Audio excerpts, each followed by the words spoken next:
Bienvenidos a todos, creo que están todos escuchando.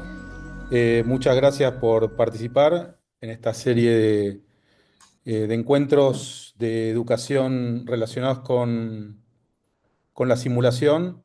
Eh, Ignacio va a dar la primera charla referida a la parte de Neo y nada, esperamos que todos puedan aprovechar este espacio que estamos promoviendo para poder integrar todos los conocimientos que nosotros podemos promover. Valentina también está a cargo de esta charla, va a moderar. Por ahora no vamos a abrir el chat ni los micrófonos hasta bien adentrada la charla para que después puedan ustedes mientras tanto anotar las preguntas y al final va a haber como una especie de foro para que mientras esté activo el Zoom las pueda contestar Ignacio. También decirles que a través nuestro y de todos los productos que nosotros ofrecemos, queremos brindar la seguridad de nuestro servicio técnico y de la calidad de las cosas que proveemos. Y básicamente, en base a eso es que podemos estar acá también brindando la charla. Bueno, muchas gracias por asistir. Perfecto. Bueno, buenas tardes a todos y muchas gracias, Pablo, por la presentación. Agradecerle a Syncrotech, bueno, en este nuevo espacio de SyncroLab, el espacio educativo que han propuesto, justamente abierto a la comunidad de simulación. Muchas gracias por invitarme, por poder ser el primero que haga el puntapié inicial en esto. Y bueno, decir que realmente Syncrotech desde el principio, bueno, Pablo, Javier, bueno, ahora Momo, todo el equipo de Syncrotech siempre estuvo junto al desarrollo de la simulación en Argentina realmente desde el comienzo. Así que bueno, de corazón muy agradecido. Bueno, y esperemos tener una jornada, una charla de compartir experiencias, ¿sí? Sabemos que hay muchos colegas que están en la temática y bueno, voy a compartir presentación. El título de hoy es justamente el rol de la simulación clínica, ¿sí?, en obstetricia para mejorar la calidad y la seguridad del paciente. Bueno, me presento un poco, bueno, yo soy médico, soy especialista en ginecología y obstetricia. Actualmente me desempeño en tareas de gestión en obstetricia en el Hospital Gandulfo de Loma de Zamora como jefe de sala. También soy docente del Centro de Simulación del Hospital del Cruce ya desde el año 2014 y previamente también con tareas de gestión en el Ministerio de Salud de Nación, en la Dirección de Maternidad e Infancia, donde desarrollamos varios cursos también en relación con la simulación clínica y estoy trabajando también en la comisión directiva de la Sociedad de Ginecología y Obstetricia de Buenos Aires. Como objetivo de esta presentación va a ser presentar los principales conceptos de la simulación clínica, difundir las estrategias principales para mejorar la seguridad del paciente y la calidad de atención en obstetricia y compartir las experiencias de los diferentes usos en obstetricia a lo largo de estos 12-14 años de experiencia. Estas son las dos definiciones, digamos, clásicas de simulación donde se incluyen las dos justamente a la simulación con sus usos para practicar, para aprender, para evaluar, ¿sí?, para probar o para adquirir conocimientos, tanto de sistemas o de actuaciones humanas o de grupos de personas. Y bueno, es muy importante el punto justamente en lo que vamos a ver hoy, en lo que es la evaluación de los sistemas, ¿no? De los sistemas justamente sanitarios y de los funcionamientos de los distintos protocolos, por ejemplo, de atención. Bueno, ¿por qué elegir la simulación clínica como estrategia educativa? Bueno, porque tenemos múltiples posibilidades de aplicación y bueno, esto ya lo expresaba Gaba en el 2004, ¿sí?, en un artículo que es muy interesante que se llama El espectro de la simulación, donde ya hay una perspectiva hace 20 años atrás de que la simulación se puede utilizar con distintos objetivos, ya sea de educación, de práctica de habilidades, de actualización, de evaluación de procesos justamente, para la certificación, para la investigación relacionada con la atención del paciente. no solo para la educación, ¿no? Que lo que nosotros primero se nos viene a la cabeza, que es la educación de pregrado.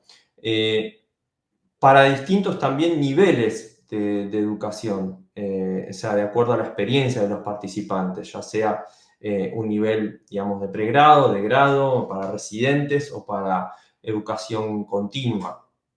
De acuerdo al realismo o la fidelidad aplicada, ya sea los distintos grados, ¿sí?, de realismo que podemos llegar a aplicar o las distintas zonas de SIM, que ya vamos a ver, las SIM Zones, que son, digamos, los distintos niveles de complejidad de la simulación. De acuerdo al dominio de la ciencia de la salud, ya sea para imágenes, para procedimientos, para atención primaria de la salud, para la alta complejidad. El enfoque de la simulación también, ya sea para conocimientos, destrezas, tomas de decisiones.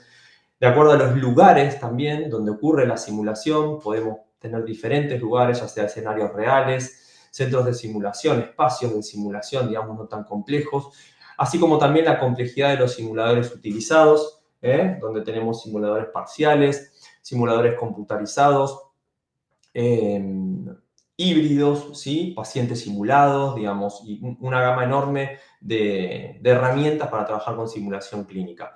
Y también la participación de los alumnos, ya sea desde la observación a distancia, ¿sí?, como la telesimulación, a la inmersión completa, digamos, dentro de un centro de simulación o una simulación virtual. Bueno, esta es la clasificación antigua, ¿no?, de las modalidades de simulación, que incluía la baja complejidad, la complejidad intermedia y la alta complejidad.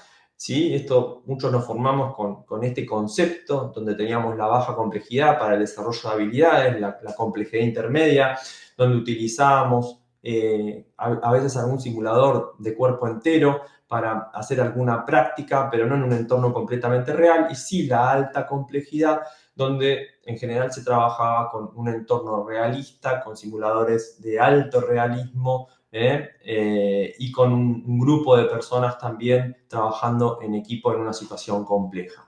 Hoy en día está el concepto, vaya desde hace unos años, de SimZones, que es un enfoque desarrollado desde el Hospital Infantil de Boston hace algunos años, ¿sí? Y es un sistema para hacer coincidir justamente el enfoque del desarrollo y los resultados de la simulación con las necesidades de aprendizaje específicas. O sea, esta es una clasificación de la simulación, que acá tenemos un gráfico que nos lleva desde la zona 0 a la zona 4, ¿sí?, donde en general lo que nosotros conocemos como la simulación clásica es la zona 1, 2 y 3, donde en general, ustedes fíjense que tenemos en la zona 1, ¿sí?, el foco va a estar principalmente en cómo lo hace el alumno, ¿sí?, y en general se usan simuladores de partes, simuladores parciales, donde se desempeña una habilidad. En general, el contexto que tenemos no es un contexto complejo y suelen ser justamente simulaciones individuales.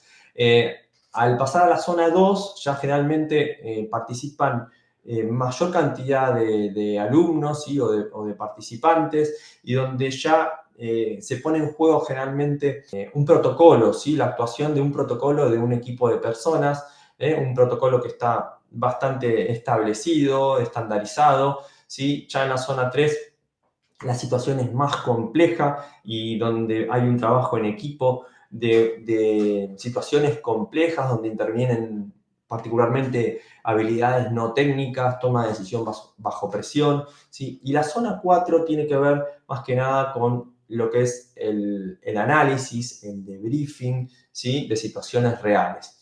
Y ahora voy a ir por último a lo que es la zona 0, donde la zona 0 tiene que ver con la práctica con autofeedback, y generalmente está aplicada esto a la simulación virtual, a la realidad virtual, a los simuladores hápticos de destrezas, por ejemplo, los simuladores de endoscopía, ¿sí?, o cirugía laparoscópica, y ese tipo de destrezas donde uno puede, a través de estos simuladores complejos, obtener un feedback, una calificación de su desempeño. La verdad que si la estudiamos un poco, las que no la conocen, esta clasificación es muy útil, ¿sí?, y nos permite también hacer una reflexión sobre dónde vamos a localizar nuestro desarrollo de simulación. Y bueno, como le dice Gaba, que es una estrategia educacional, es una técnica, no solamente tecnología. Sí que necesitamos simuladores específicos, simuladores de calidad, simuladores muchas veces de alto realismo para llevar a cabo escenarios complejos, ¿sí? Pero la formación en simulación, ¿sí? Y la estrategia educacional tiene que ser también muy pura para que la educación sea de calidad. Bueno, ¿en qué aplicamos simulación en educación, en medicina? Y bueno, y mucho más, como decíamos, en la educación médica de base, en la formación clínica, en la educación postuniversitaria, en el desarrollo continuo del médico y también en lo que vamos a ir haciendo foco hoy, más adelante, que es en la mejora de procesos, en la investigación y también, ¿por qué no?, en la acreditación académica. Lo que nosotros queremos, los simulacionistas, los docentes en simulación, es justamente acercar la brecha de la formación a la realidad lo máximo posible. Fíjense, estas son fotos reales, ¿sí? La del medio es una foto de un parto real, en un ambiente real, y abajo estamos viendo con el mismo ángulo, ¿sí? La similitud que tiene una simulación de alto realismo, ¿sí? Con un ambiente adecuado. Fíjense, la brecha, estamos acortando la brecha a la realidad lo máximo posible. Y muchas veces de eso se trata y es lo que buscamos en los escenarios complejos, ¿sí? Cuando necesitamos trabajar algún proceso, cuando necesitamos trabajar algún escenario de una patología específica, las verdaderas emergencias, ya sea en obstetricia, en pediatría, en adultos, necesitamos trabajarla de esta manera. También tenemos otro espectro para trabajar, como lo mencionaba antes, ¿sí? Que lo que tiene que ver, por ejemplo, con habilidades, ¿no? En este caso, en obstetricia y en ginecología, las destrezas quirúrgicas con simuladores específicos, algunos simuladores caseros, otros simuladores desarrollados específicamente para la técnica, por ejemplo, de aspiración manual endouterina, ¿sí? Colocación de DIU, suturas conservadoras del útero, algunas técnicas quirúrgicas en obstetricia se pueden utilizar de manera muy adecuada y con talleres que están bien diseñados, que son muy útiles para los participantes, con simulaciones, digamos, de zona 1 o simulaciones de baja fidelidad. Digamos. Acá vemos también otro ejemplo de el entrenamiento de destrezas manuales en obstetricia. Acá a la izquierda tenemos una foto con bomberos voluntarios donde estaban entrenando el parto de emergencia, digamos, en situaciones cuando ellos acuden a un traslado y les toca asistir a un parto o tener los criterios para el traslado adecuado, ¿no? Así que bueno, estamos en una capacitación y a la derecha vemos una capacitación intracongreso también en partos distóxicos. Todo entrenamiento de destrezas manuales en obstetricia. Esto se puede entrenar con simuladores de cuerpo entero, ¿sí? Y también con simuladores parciales, como se ven en la foto. Y acá tenemos otras capacitaciones, por ejemplo, tan importantes, con el uso del forceps, el parto instrumental, que si bien ha disminuido un montón la práctica del uso del forceps en obstetricia, por diversos motivos. Uno de los motivos justamente es por la falta de formación y la falta de seguridad justamente en la formación. El objetivo de estas capacitaciones es conocer el instrumental, conocer las maniobras y la técnica, ¿sí? Hay distintos tipos de forceps. La técnica tiene 10 pasos que tienen que ser conocidos, ¿sí? Por los alumnos para que cuando les toque utilizarlo en un caso real, el riesgo de complicaciones sea el mínimo. Esto lo vamos a hablar un poco con el tema de seguridad, ¿no? Bueno, acá también vemos otros ejemplos, ¿sí? de destrezas, de habilidades en obstetricia, en distintas situaciones, en distintos escenarios y con distintos elementos, ¿sí? Acá también estamos entrenando partos distóxicos, la distosia de hombros, que es una emergencia obstétrica gravísima y que si no sabemos, no estamos protocolizados para resolverla, muchas veces los resultados pueden ser terribles, tenemos solamente 5 minutos para resolverlo, así que esto se entrena y se entrena con simuladores. Es la mejor manera de poder aprenderlo, ¿sí? Y podemos aprenderlo, obviamente que es importante entrenar las maniobras, pero también es importante entrenarlo con un equipo, ¿sí? En el contexto de un equipo, en lo que tiene que ver con la comunicación y con algunas maniobras que son maniobras conjuntas. Y bueno, vamos subiendo la complejidad acá, subiendo de zona, y acá vemos ya escenarios complejos. A la derecha, en momento de pandemia, ¿sí? Donde todo el entorno, el equipamiento es el adecuado y donde necesitamos justamente en estos entornos simuladores de alto realismo. Bueno, acá tenemos a Noel, que es nuestro simulador de Gaumar, que Syncrotech justamente nos hace todo el apoyo técnico desde siempre y la adquirimos con ellos. Y la verdad que es un simulador muy fiel y pudimos hacer diferentes tipos de escenarios, la verdad con una nobleza enorme. Escenarios de hemorragia obstétrica, de distosia de hombros, de eclampsia, y en este caso también tenemos algunos ejemplos de haber trabajado con híbridos, ¿sí? El uso de híbridos es justamente un paciente estandarizado, un paciente simulado que está trabajando la comunicación con los alumnos, con los participantes. Fíjense, a la izquierda hay alumnos que son residentes, a la derecha es ya un equipo médico que está haciendo una capacitación de formación continua. A la izquierda vemos un centro de simulación, a la derecha vemos justamente un entorno real, ¿sí? Esto es una simulación en terreno utilizando un paciente estandarizado con un modelo híbrido, o sea, con la pelvis por un lado y por el otro lado la paciente estandarizada que puede establecer el diálogo con los participantes, ¿sí? Y también está la posibilidad de trabajar la telesimulación. No me voy a ir por las ramas porque es un tema muy grande también pero tengan presente que en pandemia se utilizó mucho, pero muchas veces para trabajar la comunicación, anamnesis y diferentes habilidades blandas, ¿sí? O habilidades no técnicas, es muy útil también el uso de la telesimulación, o sea, trabajar la simulación a distancia. Es posible, si lo hacemos con los criterios adecuados, también es una forma de trabajar.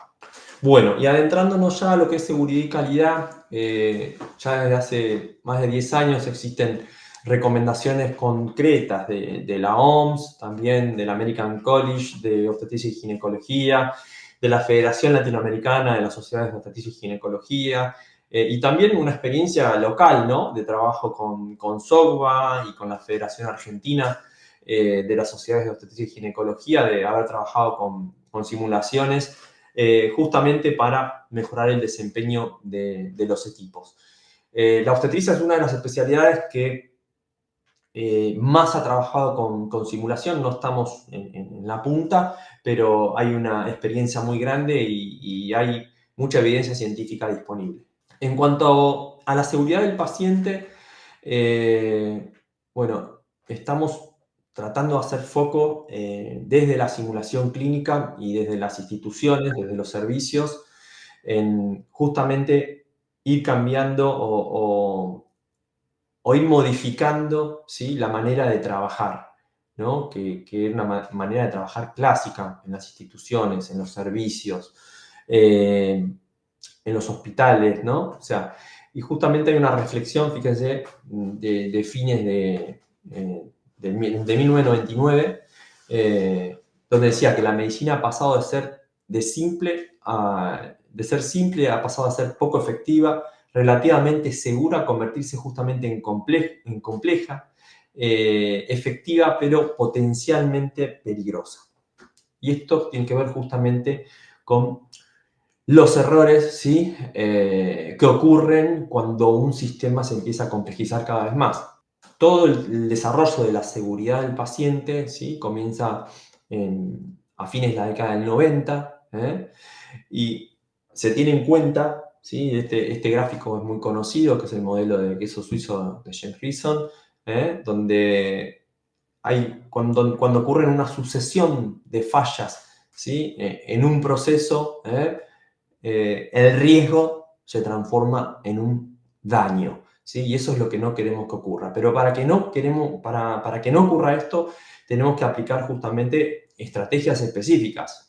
Estos riesgos crecientes, ¿sí?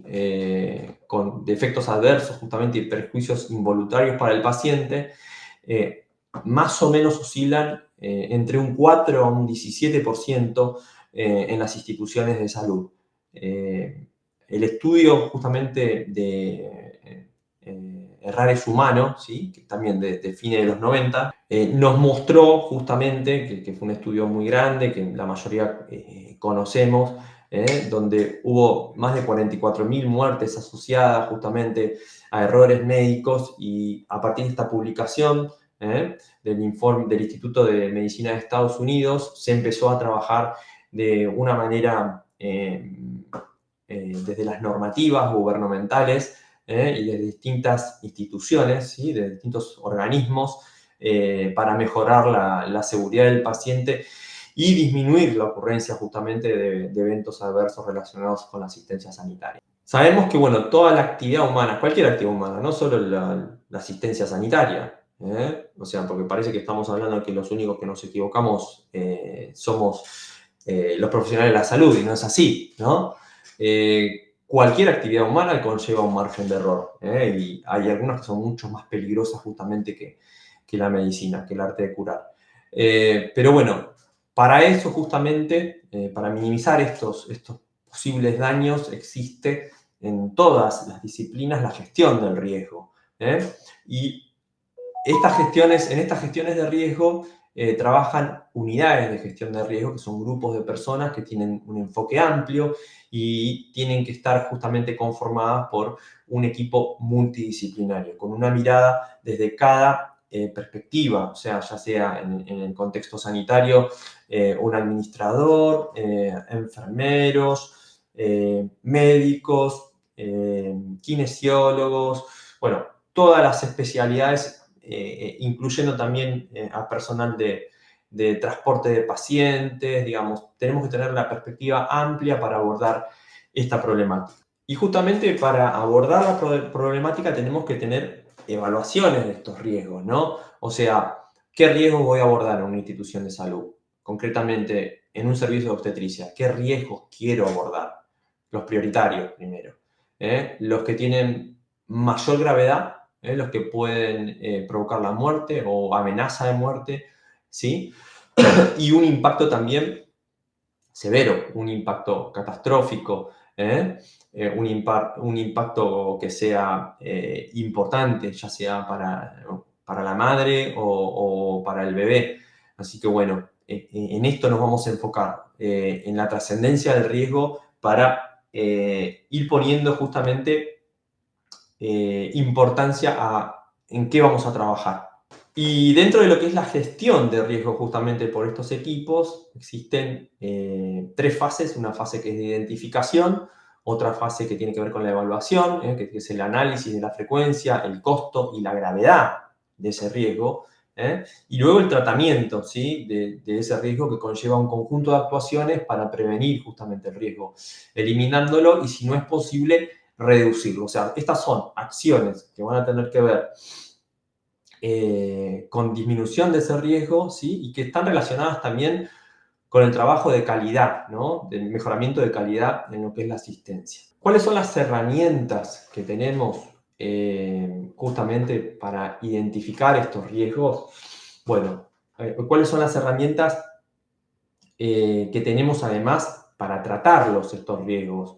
Bueno, dentro de lo que tiene que ver con el diagnóstico, necesitamos datos, ¿sí? Y esos datos tienen que ser fidedignos.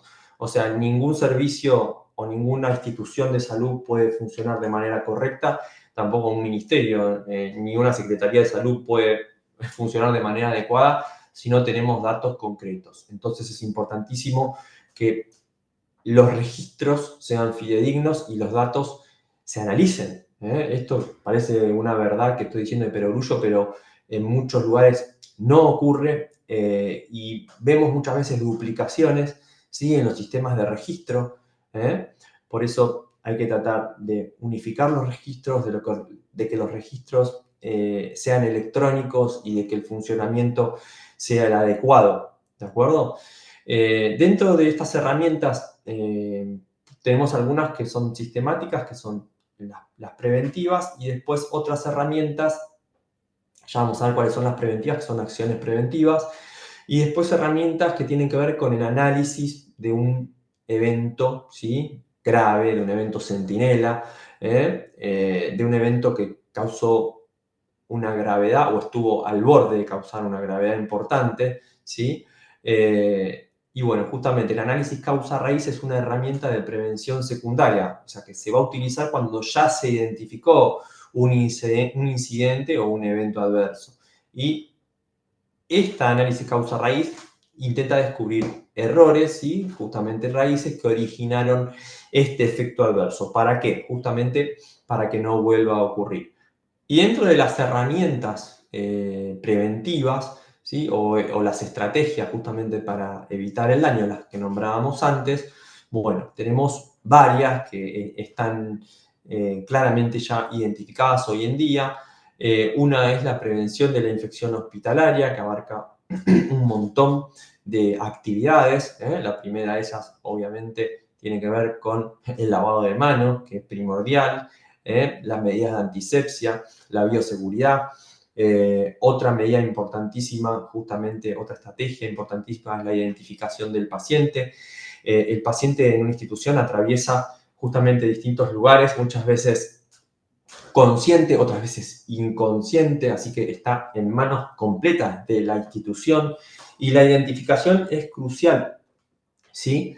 Ya sea con pulseras identificadoras, no solo la identificación del paciente, sino las muestras también del paciente. Mejorar la comunicación, ¿sí?, es otro de los aspectos, otra estrategia importantísima para evitar daño, mejorar la comunicación en los pases de guardia, mejorar la comunicación en las emergencias, son estrategias que están claramente identificadas. Mejorar también la seguridad en los medicamentos de alto riesgo, ¿sí? Se sabe que los accidentes, ¿sí?, y los eventos adversos, ¿sí?, más comunes en las instituciones son los accidentes o los eventos que ocurren con los medicamentos, ¿sí? Entonces es muy importante la identificación, el almacenamiento adecuado y en el momento justamente de la administración tener todas las medidas de seguridad que están hoy en día muy estandarizadas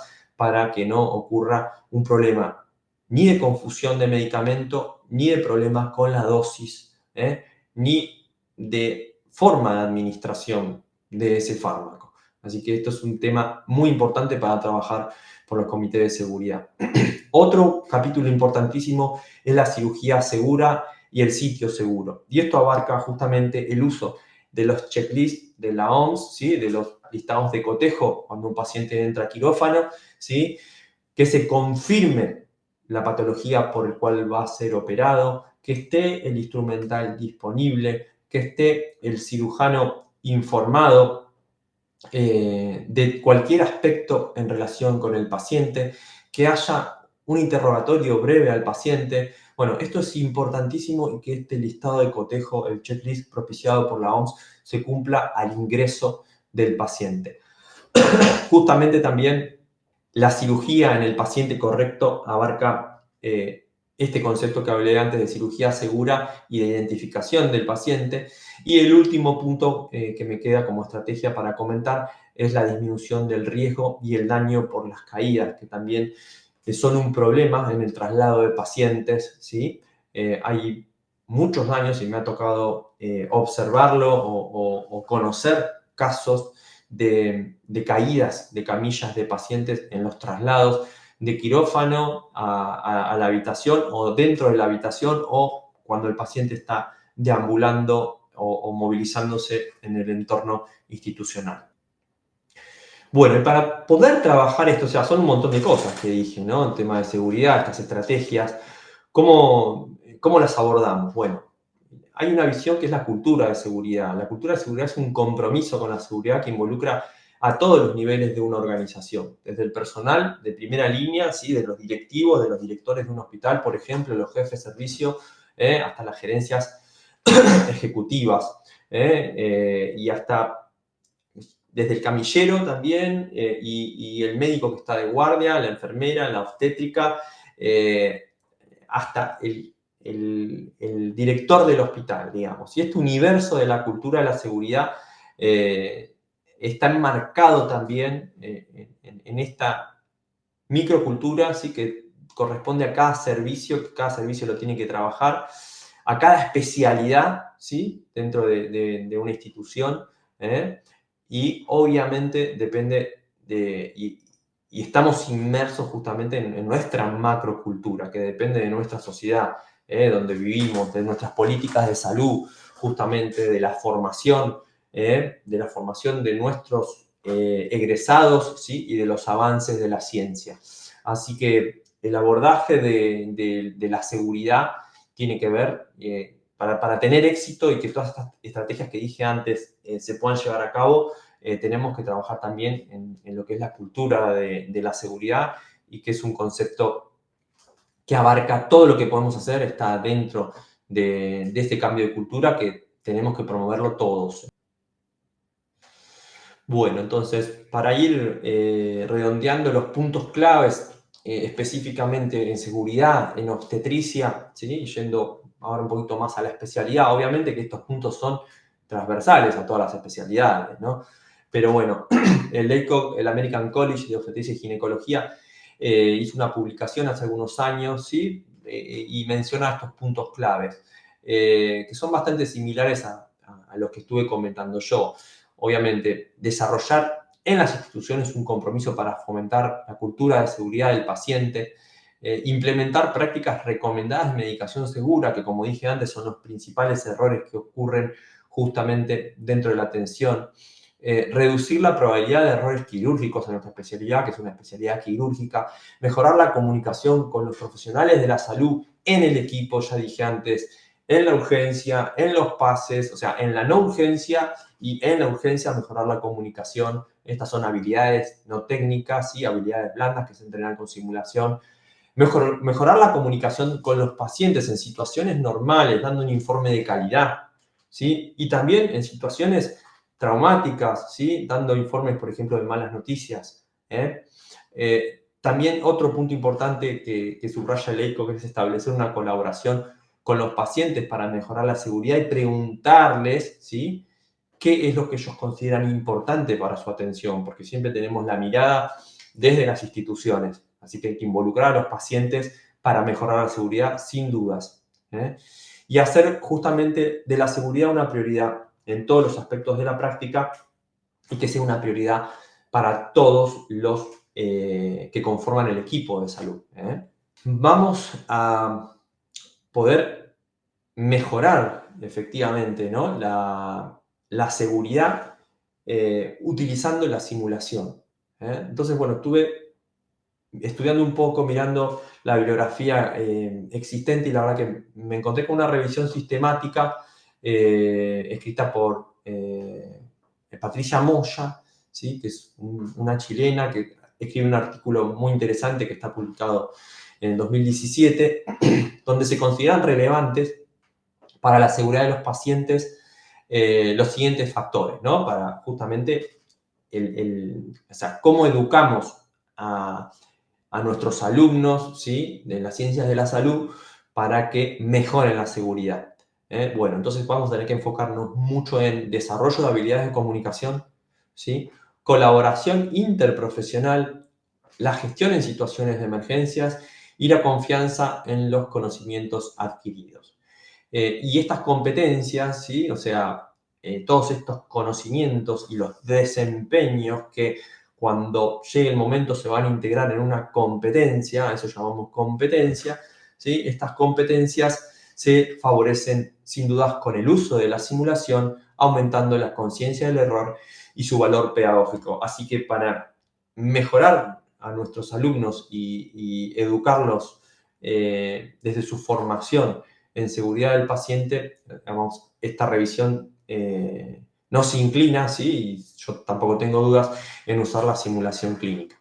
Una estrategia también de cómo incluir la seguridad del paciente en la formación sería la inserción de los programas de las profesiones de la salud en la formación específica en seguridad del paciente. A ver, esto es la inserción curricular famosa que siempre hablamos, de la simulación en las carreras, y que específicamente se desarrollen los puntos de seguridad del paciente. Ustedes saben que los programas de las carreras están en constante modificación, pero esta constante modificación a veces no es tan constante, ¿no? Y cuesta mucho que estos procesos sean dinámicos. Y en general llevamos un atraso de 10 años de los programas más actualizados que se están usando con la actualidad, con la práctica actual. Así que bueno, hay que tener en cuenta, además de esta inclusión, ¿sí? El desarrollo de liderazgos en los programas o en las prácticas, también la participación temprana de estudiantes, ¿sí?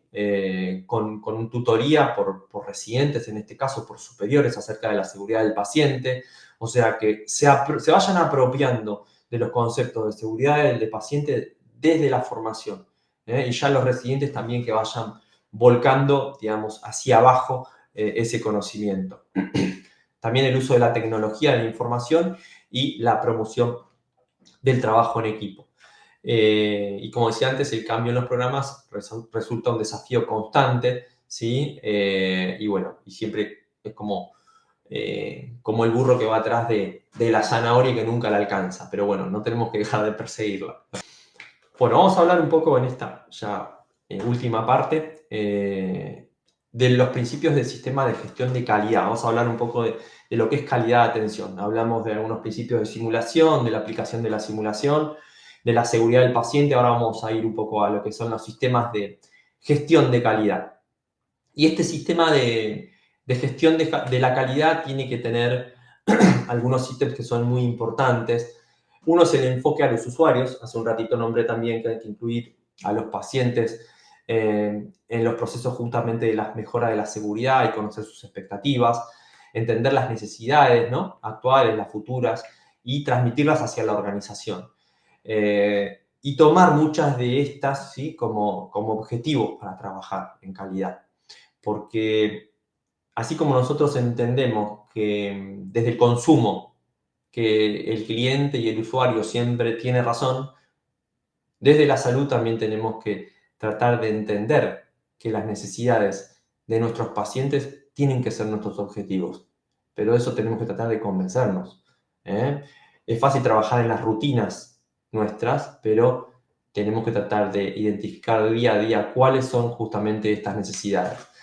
El desarrollo de liderazgos justamente hacia estas tendencias que yo mencionaba antes, alinearse estrategias con políticas, alinear estas estrategias con los recursos disponibles, porque no siempre vamos a tener todos los recursos para mejorar la calidad, digamos, o la perspectiva que tenemos inicial. Crear también las condiciones para que los cambios vayan ocurriendo en el contexto de nuestros recursos. Hacer un plan, ¿sí?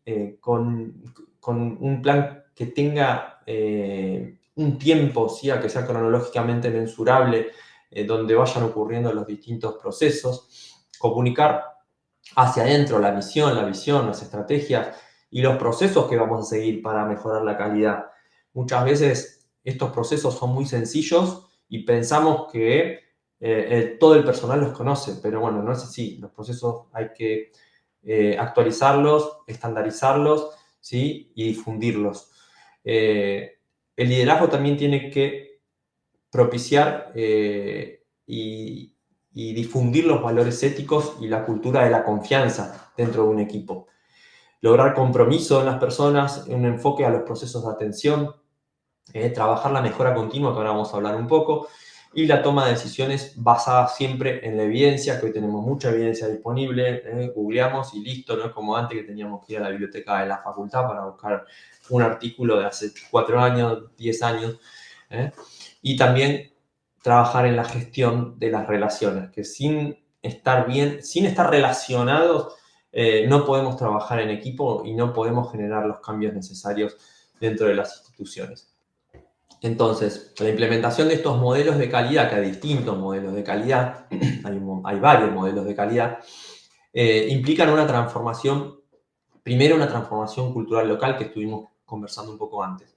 Desde el nivel directivo, las jefaturas, los planteles de guardia, esto referido a un servicio, el personal de planta y los servicios de apoyo tienen que tener un objetivo común, que tiene que ser la mejora de la calidad en un aspecto, Y esto está atravesado por actitudes y compromiso de cada uno, por los hábitos de cada uno, ser puntuales, cumplir, digamos, con el horario y con los objetivos que nosotros tenemos que cumplir, y mejorar nuestras habilidades.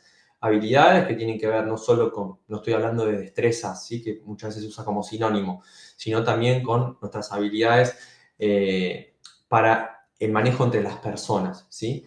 Entonces, este cambio cultural tiene que estar justamente embebido de buenas actitudes, de compromiso, de hábitos y de cambio de hábitos o mejora y de mejora también de habilidades. Y dentro de lo que es la ciencia de la mejora, ¿sí? Sabemos que en estas ciencias se trabaja justamente para mejorar la capacidad de detectar los errores, ¿sí? Dónde fallan los sistemas, y aportar recursos y mejoras a las partes más difíciles de los sistemas. O sea, más allá de identificar el error, ¿sí? Vamos a trabajar en un proceso para medir justamente la mejora de lo que estamos planificando. Y dentro de la ciencia de la mejora tenemos distintas herramientas. Unas tienen que ver con el análisis de datos y la variación, justamente los datos que son de causa común o son esperables, o el análisis también de causas especiales. O sea, por un lado, la mejora tiene que ver con el análisis adecuado de calidad de los datos. La psicología del cambio, que ya hablamos bastante, de la cultura, del liderazgo, del factor humano, entender que somos humanos y nos podemos equivocar, y trabajar también con ese error, y trabajar todos los días con el error, no como asimilándolo, pero sí entendiendo que el error es el punto de partida para la reflexión y para la mejora continua.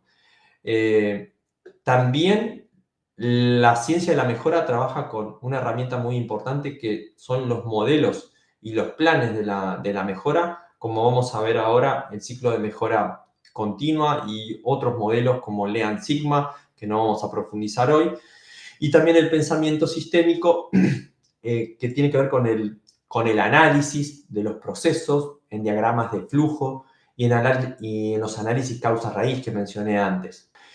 Entonces, en este mejoramiento de la calidad, vamos a tener un enfoque justamente en perspectiva de los procesos de atención. ¿Qué es un proceso? Un proceso es una secuencia de pasos o actividades que va a generar un servicio. Esa sería la definición. Y el análisis del proceso va a estar dado por esquematizar los pasos del proceso. Parece muy sencillo, pero nosotros lo hacíamos con la diplomatura de simulación, un ejercicio que era cómo preparamos un mate, ¿no? Bueno, primero es esquematizar los pasos. Y parecía muy sencillo, pero nos cuesta muchas veces en la planificación, ¿sí? En los diseños de los programas, en los diseños de los escenarios, poner el paso a paso de lo que tenemos que hacer. Lo primero que tenemos que hacer es esquematizar el proceso. Y en este esquema vamos a identificar los problemas, los puntos débiles de este proceso. Después les vamos a dar dimensión a esos problemas, como mostré antes, ¿sabes? Los riesgos, digamos, cuán grande es ese problema, si existe un riesgo, digamos, cuán importante es ese riesgo, para identificar justamente las causas principales y priorizarlas. Entonces, una vez que priorizamos, identificamos estas causas y las priorizamos, vamos a decidir intervenciones específicas. A partir de esto, deberemos monitorear los resultados. ¿Qué tiene todo esto que estoy hablando que ver con la simulación clínica? Bueno, tiene que ver un montón. Fíjense que en los procesos, ¿sí? Nosotros podemos evaluar, que es la primera diapositiva que nombré en la definición, evaluar los procesos mediante simulación clínica, ¿sí? Y en base a eso, hacer evaluaciones periódicas, ¿sí? De los procesos que nosotros queremos trabajar.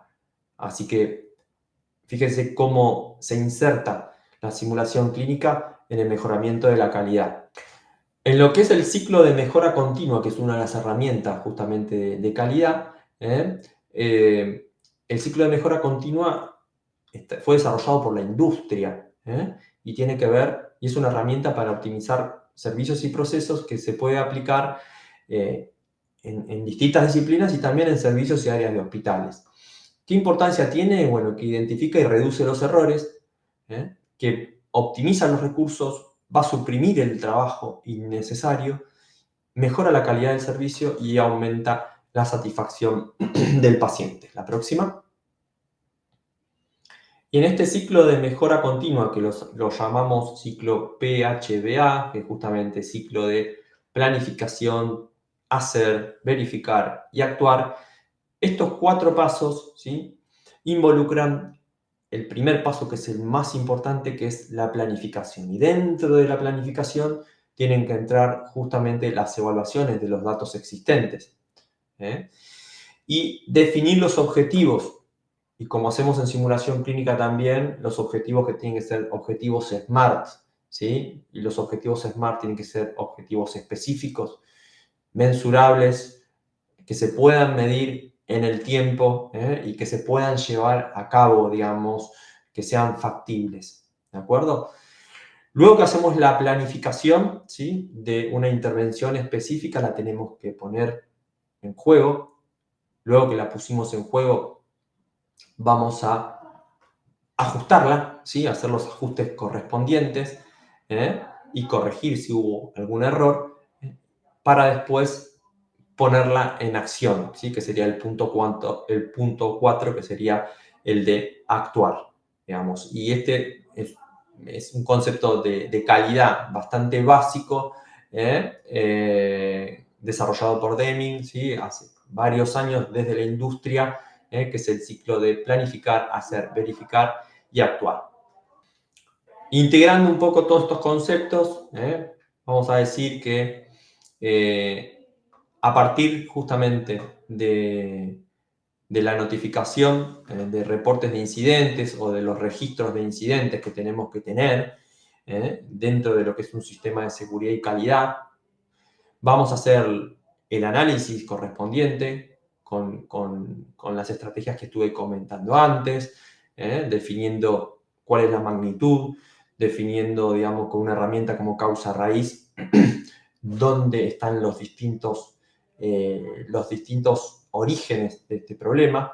Bueno, y a partir de esto, hacer una definición de propuestas de intervención, evaluar el impacto, y de esta manera, justamente, mejorar. Este es un ejemplo a partir del sistema de notificación de incidentes, la puesta en marcha de un ciclo de mejora. Y como reflexión, ya vamos llegando al final, la mejora continua obviamente lleva un proceso con diferentes herramientas, ¿sí?, que son estructuradas y nos van a permitir a las organizaciones adaptarnos al cambio, innovar, mejorar la eficiencia, la productividad, pero además también implica llevar adelante la cultura del aprendizaje, promover el liderazgo, va todo de la mano para que sea sólido. Y sin duda se trabaja en equipo y la confianza. Y las instituciones que abrazan la mejora continua como filosofía central están mejor preparadas, obviamente, para enfrentar distintos desafíos. No solo una estrategia, la mejora continua, sino también una mentalidad que va a impulsar el éxito a largo plazo.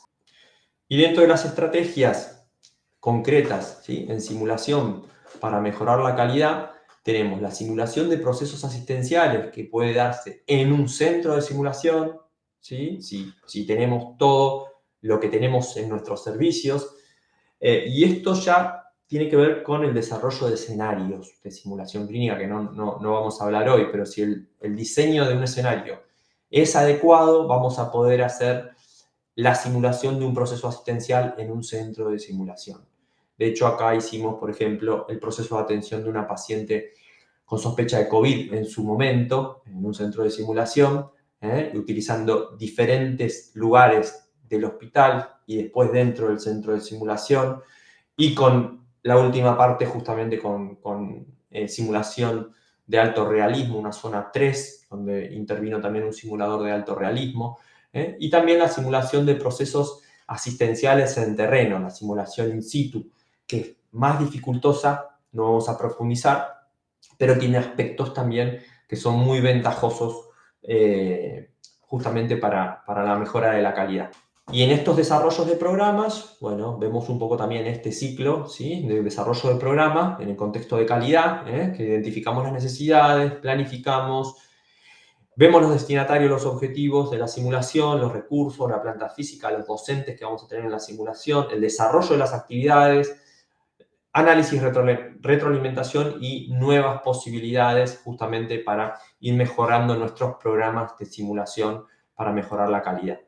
Esto tiene que ver con los escenarios, ¿sí?, que es más específico, más corto, es cómo diseñamos estos escenarios en simulación clínica, la mayoría lo conoce, pero tiene que ver con la planificación, los objetivos, el guión y los materiales, donde vamos a tener una grilla, un listado de cotejo para evaluar, ¿sí?, estos procesos que nombraba antes o cualquier otra simulación, el desarrollo de la actividad y la retroalimentación para ir mejorando cada vez más el escenario y las actividades que llevamos adelante.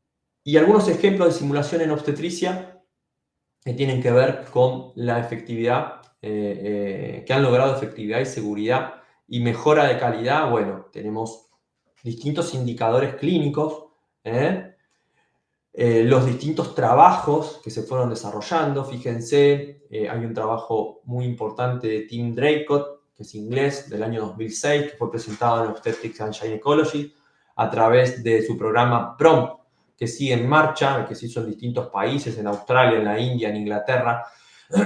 Tuve la suerte de conocerlo a Tim Draycott hace varios años y fue uno de los que me motivó justamente a trabajar en simulación para mejorar la calidad de atención y disminuir la mortalidad materna.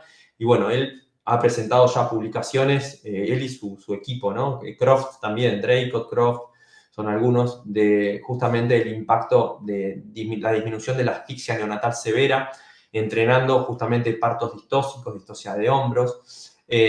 También otro indicador clínico que ha mejorado son las lesiones por distosia de hombros. El tiempo de respuesta también en hemorragia posparto, que se ha logrado bajar los tiempos de respuesta a partir del entrenamiento con simulación clínica, justamente en equipos, ¿no? Y se ha mejorado también la falla en la comunicación en emergencias obstétricas, en partos críticos, y esto también está documentado por un trabajo del año 2017 en el British Journal of Obstetrics y Ginecología, y fíjense que han logrado mejoras en muchos casos muy importantes, en general mayores al 50%. Así que, bueno, nada, compartir un poco estas experiencias internacionales y vamos creo que a la última.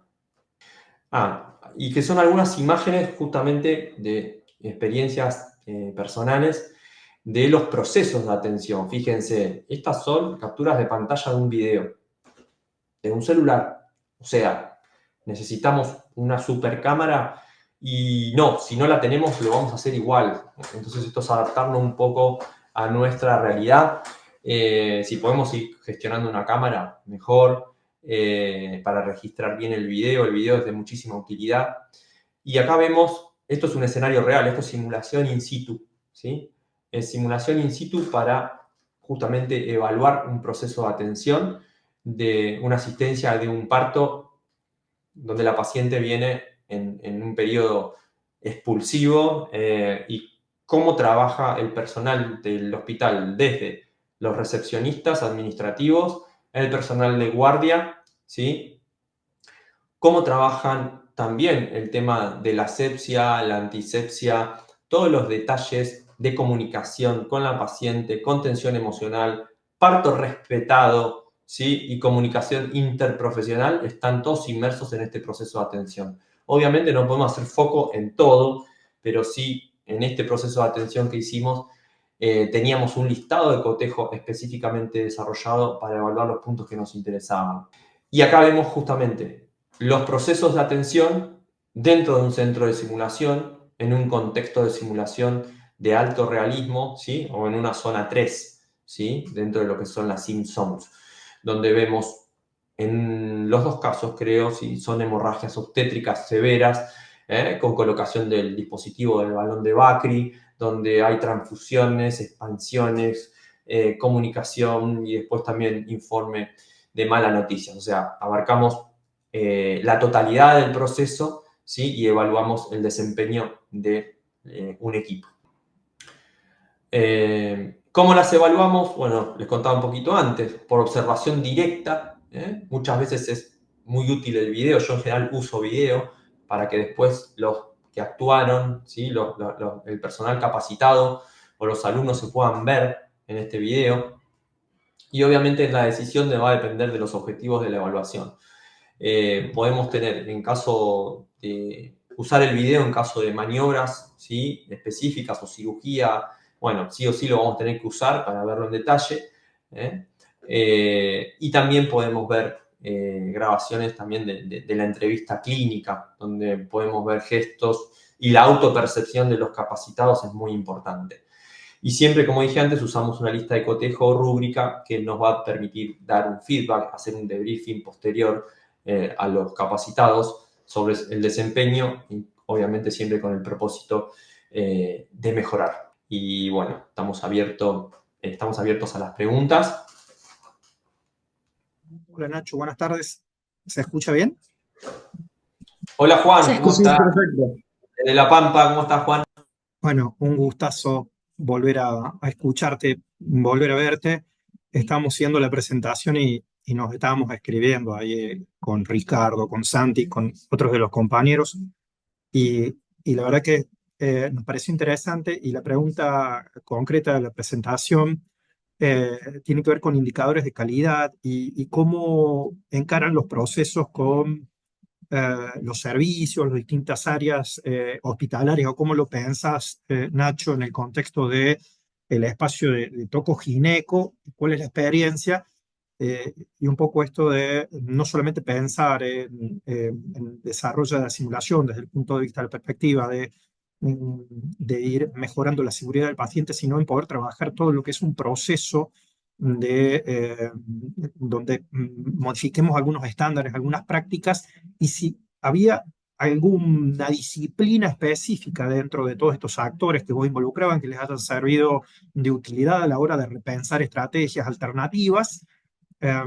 Y bueno, y un poco si están pudiendo objetivar con algunos indicadores. Son un montón de preguntas en el medio, pero bueno, por ahí te dispara para ver si nos podés aclarar un poquito esto. Bueno, es un gusto escucharte, Juan. Con Juan hemos trabajado en programas justamente de capacitación. En realidad colaboré porque todo lo hizo Juan allá en La Pampa, ¿sí? Desde el CIES de La Pampa, así que nada, un gusto saludarte a vos y a todo el equipo. Les pido perdón que tenemos fotos de obstetricia allá y no las puse, algunas fotos de la experiencia realizada allá con ustedes. Pero bueno, yendo puntualmente a tu pregunta, muy importante, muy interesante, vos trabajás también en la gestión justamente de un sistema de emergencias y nosotros, cuando a mí me está tocando trabajar justamente en un rol de jefatura de sala, en lo que es el contexto de una dirigencia de un servicio de obstetricia, y nosotros tenemos que trabajar, o sea, la simulación es una herramienta más que colabora y que motiva y es, desde mi perspectiva, es trascendente para la mejora, pero es una herramienta más dentro de lo que es un plan de mejora. En ese plan de mejora, nosotros tenemos que desarrollar como gestores en salud justamente nuestros indicadores, ¿sí? de proceso y nuestros indicadores de resultado. Y donde la simulación nos va a ayudar justamente en el primer paso, que es la evaluación inicial muchas veces, el estado de situación, que muchas veces nosotros pensamos que hay un estado de situación determinado, y resulta que después de hacer la simulación en terreno, por ejemplo, nos damos cuenta que el estado de situación es mucho más crítico de lo que nosotros pensábamos, y tenemos que abordar otra problemática. Y esa es la potencia que tiene la simulación, porque utiliza todos los recursos del entorno, ¿sí? Y nos demuestra a ciencia cierta lo que está pasando cuando hacemos una simulación en terreno. Así que bueno, la construcción de indicadores es fundamental, que tienen que ver con la calidad y la gestión, a dónde queremos llegar, disminuir la mortalidad, disminuir los tiempos de traslado, disminuir la respuesta ante algunas situaciones. Yo sé que ustedes estuvieron trabajando algunos de estos aspectos en emergencia y bueno, nos va a servir. Es trascendente que la simulación sea una herramienta más en un concepto amplio de mejora, eso es fundamental, y después que nosotros hagamos distintas intervenciones y que tengamos la energía también, porque lleva mucha energía, de hacer intervenciones temporales, periódicas, que nos permitan justamente evaluar la mejora, más allá de los números y algunos indicadores que son, digamos, fríos. No, muchísimas gracias y aprovecho, Nacho, a saludarte, no jorobar más, saludarlo a Pablo, a Valen, a Javier, que siempre están muy atentos a nuestras necesidades. Un abrazo grande, espero verlos pronto. Un placer y un saludo para todos allá en La Pampa. Mucho gusto, muchas gracias por la presentación. Yo soy responsable de la terapia intensiva obstétrica del Hospital de la Madre y del Niño de La Rioja. La Rioja, con este hospital que ya tiene 12 años y un trabajo centralizado de la atención obstétrica de toda la provincia en el Hospital de la Madre y el Niño y en la terapia intensiva obstétrica, se ha logrado disminuir la mortalidad por debajo de la media nacional.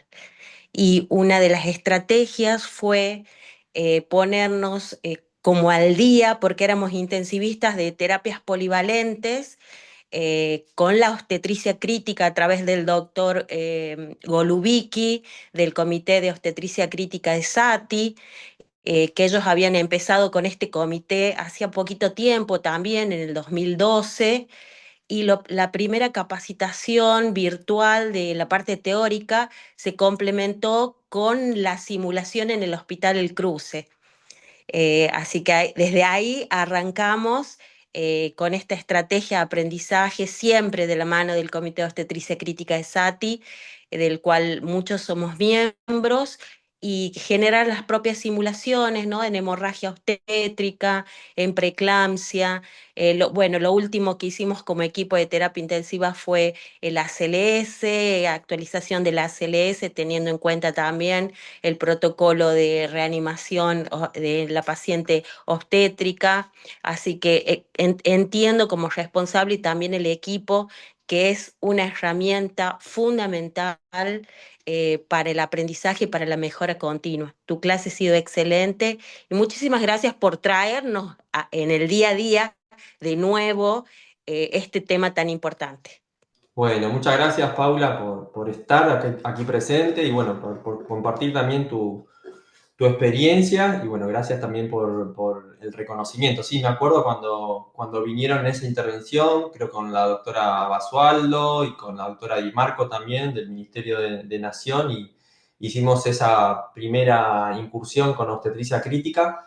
Y después, a partir de ahí, o sea, es fundamental el trabajo interdisciplinario en obstetricia y el apoyo de los intensivistas, porque muchas veces pasaba antes, estoy hablando de 10, 15, 20 años atrás, donde no estaba aceitada la comunicación y tampoco los obstetras tenían la dimensión de la importancia de la intervención pronta de un intensivista. Muchas veces llamábamos cuando era tarde la situación y también, y viceversa, ¿no? De los intensivistas con la importancia que tiene y la complejidad que tiene una paciente obstétrica. Así que las capacitaciones justamente multidisciplinarias e interdisciplinarias son fundamentales. Hemos estado trabajando con el doctor Diego Lafouze, ¿sí? Que seguramente lo conocés, que es intensivista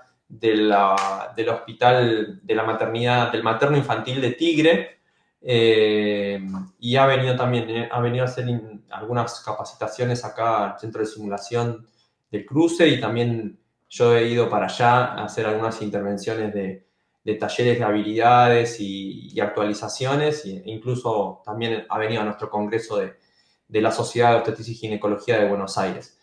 Sin duda que el camino es este, y también uno ve muchas veces la motivación que despierta la simulación, y eso no es menor, porque la formación hoy en día, la formación continua, es un desafío permanente de cómo nosotros motivamos a nuestros capacitados, y la simulación es un elemento de motivación supremo, mayor, que lo tenemos que aprovechar y es una herramienta que además de todo lo que venimos charlando, digamos, este elemento de motivar, tenemos que aprovecharlo y bueno, y es un desafío constante. Yo pienso que la llegada que podemos tener con la simulación todavía no, el horizonte no lo estamos viendo, digamos, podemos ir mucho más allá. Y encima cada vez avanzan más los simuladores y nos sacan nuevos juguetitos y nuevas tecnologías también que adaptarnos dentro de lo que es la realidad, ¿no? La realidad de la asistencia, ¿no? Que se crea una nueva realidad que es cada vez más compleja y también las simulaciones se van poniendo cada vez más complejas. Te Más que escuchamos, nada Claudia. era hacerle un comentario. Yo soy ginecóloga, toco ginecóloga, vivo en la provincia del Chaco y aparte soy docente de la carrera de medicina de UNCAUD y coordinadora del centro de simulación. Aportar más bien desde ahí, nosotros estamos incorporando la simulación desde la formación de grado, aplicándola en diferentes puntos como estrategia educativa, desde simulaciones de parto respetado, controles prenatales de bajo riesgo, llegando al punto de las emergencias obstétricas, como hablaban hoy, escenarios de hemorragia posparto, de eclampsia, siempre trabajando al nivel estudiante, buscando que el estudiante alcance la competencia básica para un manejo en una situación de urgencia de un hospital de baja complejidad, hasta que pueda ser trasladado a un servicio de especialista. Soy una fanática de la simulación. Desde los inicios de nuestra carrera lo venimos implementando con mucho trabajo, a bajo costo, haciendo simuladores caseros, como decían ustedes, hasta hoy que, bueno, logramos tener un centro con simuladores de mediana a alta fidelidad. Los cuidamos un montón, los usamos, por ejemplo, para la práctica final obligatoria, a los de alta fidelidad. Las habilidades las incorporamos desde los primeros años de la carrera en diferentes materias, pero bueno, comparto esto y creo que es una de las formas de promover una salud con cuidados hacia el paciente, seguridad al paciente y cuidando también al estudiante, que aprenda en un ámbito seguro, en donde sabe que se puede equivocar y que esa equivocación no genera un daño. Creo que no solo es un beneficio para el paciente, sino también para nosotros como médicos aprender a cuidarnos porque sabemos que los juicios están a nuestras espaldas. Entonces, esto es una manera también de cuidarnos a nosotros mismos, ¿no? Era eso, compartir un poco la experiencia desde el nivel docente y aportando siempre a lo que es la simulación. Muchas gracias. No, gracias a vos por compartir la experiencia, Claudia, y bueno, felicitaciones, y a seguir. El desafío es seguir desarrollando escenarios, ¿sí? Y también que la simulación es muy costosa, ¿no? Para el docente y de recursos, y que sea cada vez más dinámico, empezar a ver distintas estrategias, ¿sí? Que podemos utilizar para llegar a los alumnos que queremos llegar, y siempre pensar en el objetivo, ¿no? En lo que queremos Sí. para ese encuentro, ¿sí? Para esa práctica, y en base a eso, qué vamos a hacer, qué simulador vamos a utilizar, qué estrategia vamos a desarrollar y justamente cómo lo vamos a evaluar también. Seguro.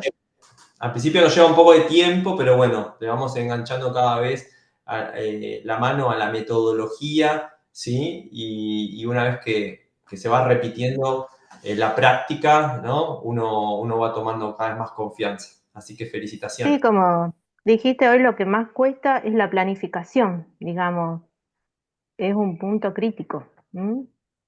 Muy bien, muchas gracias. Felicitaciones, Claudia. Gracias a vos. Gracias, gracias. ¿Qué tal? Buenas tardes. A mí también me gustaría compartir una experiencia porque creo que la mayoría de los profesionales son médicos. Yo me dedico a rehabilitar el suelo pélvico y nosotros tenemos una formación de posgrado donde incorporamos la simulación como una herramienta para la evaluación práctica de las cursantes porque estamos en la Universidad del Nordeste, donde las profesionales que cursan nos cuesta o somos más pudorosas a la hora de evaluarnos. Si bien en kinesiología estamos acostumbrados a practicar entre nosotros las maniobras y demás, bueno, es una zona como que nos genera más pudor, ¿no? Hacerlo. Yo he hecho formaciones en otra parte del país y por ahí acá en el norte nos cuesta más. Entonces, utilizamos esta herramienta como para poder transmitir el conocimiento práctico y bueno, nos resultó bastante útil y es así tal cual como lo desarrollaste, como nosotros lo pudimos aplicar y la verdad que nos ayudó muchísimo, más aún siendo esta área justamente un área para abordar donde la práctica en el cuerpo de uno se experimenta desde otro ángulo, digamos. Perfecto, buenísimo. Gracias, Analía, por compartirlo, porque la verdad que uno no se imagina todos los usos, ¿no? que le podemos llegar a dar y bueno, en la práctica de ustedes es fundamental, ¿no? Así como también se utiliza en otras disciplinas de la salud, en odontología, digamos, cada vez la simulación abarca más disciplinas y sin dudas que para algunos casos como el de ustedes, como la temática que trabajas vos de rehabilitación de suelo pélvico, es indispensable, ¿no? Por ser una zona justamente que cuando uno tiene que esquematizar de manera práctica, ¿sí? Al igual que también existen simuladores de toma de Papa Nicolau o examen mamario, es fundamental, digamos, trabajar con simuladores para no exponer a los pacientes. Justamente es uno de los objetivos del uso de la simulación clínica, es evitar el riesgo, ¿sí? Potencial de la práctica con pacientes. Así que felicitaciones por... Incluso te cuento, utilizamos la telemedicina también como una herramienta dentro de los gabinetes de simulación, digamos, porque tenemos como experiencia, sabemos todos generalmente las cirugías de cambio de género se hacen en grandes ciudades y al estar al norte del país, lo que nos llega a nosotros es el paciente para rehabilitar que por ahí se fue a operar a Buenos Aires y no tiene un especialista formado que los pueda valorar. Entonces, o por ahí son de pueblos y demás, y pues, utilizamos por eso la telemedicina también en lo que es las habilidades comunicacionales y demás, como una experiencia, porque hay profesionales que les ha tocado la suerte de tener un gabinete de simulación durante su carrera de grado, como es la nuestra, por ejemplo, los alumnos que salen de la facultad tienen integrada ya la materia y hacen desde tercer año prácticas, eh, pero, por ejemplo, yo me recibí hace 18 y en mi época no existía, digamos, no teníamos la suerte de contar con esta herramienta, así que la verdad que ayudó muchísimo en ese aspecto, digamos, donde nuestra carrera es todo casi práctico y con la virtualidad y demás pudimos darle una vuelta de rosca como para también sumarla, porque por ahí al principio se creía que era muy difícil, digamos, poder, algo que es tan práctico, poder implementar esto que es, digamos, no es, si bien como que la Sí, sensación del tacto y demás, este, nos ayudó muchísimo. Así que fue una sí, experiencia sí. bastante linda. Sí, sin dudas que también los avances tecnológicos y lo que es todo el capítulo de telesimulación, que hoy no hablamos, pero seguramente lo van a tocar otros disertantes en este ciclo de conferencias tan lindo que organizó Syncrotech. Bueno, nada, es una herramienta muy importante, sobre todo cuando uno trabaja en las distancias o cuando fue el contexto de pandemia, o incluso yo pienso que la telesimulación puede reemplazar en muchos casos, en muchos casos no, en algunos casos específicos como la simulación en comunicación, ¿sí? Todo el entrenamiento en habilidades no técnicas, se puede trabajar a distancia y hay un montón de experiencias más también con simulación computarizada a distancia también. Así que bueno, nada, gracias por todo tu aporte y tu descripción tan detallada. Gracias. Bueno, les agradecemos a todos por participar. Eventualmente estaremos subiendo la charla a nuestro espacio de Syncrolab y estén atentos que dentro de poco seguiremos publicando nuevas charlas.